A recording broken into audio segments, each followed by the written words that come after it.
No, thank you, that's everything, said Elizabeth.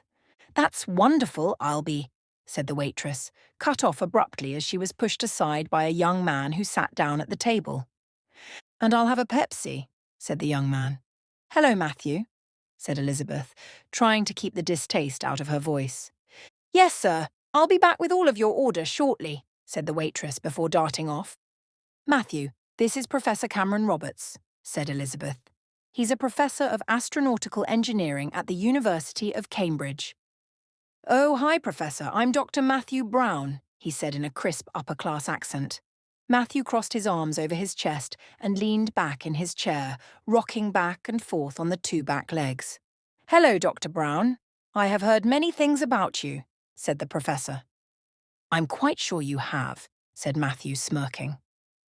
Just then, the waitress came back and handed them their drinks. Thank you, said Elizabeth and the professor. Matthew just nodded. So, as good as it is to see you again, said Matthew, what do you want with me?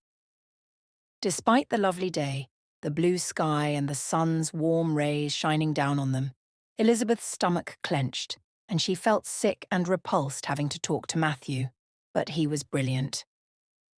Elizabeth glanced at the professor, but the professor nodded slightly back at her. It's your show, my dear, said the professor. Elizabeth looked towards Matthew. How much did you hear about the new space plane? Talk about the irony there. One of the best advances in space technology, and most of the orders get cancelled, and not only that, but a bomb goes off as well, said Matthew, laughing and flicking his fingers in the air, doing a half-hearted impression of an explosion. You're right, it is ironic, said Elizabeth. But I suspect we think for different reasons, she thought to herself before continuing out loud.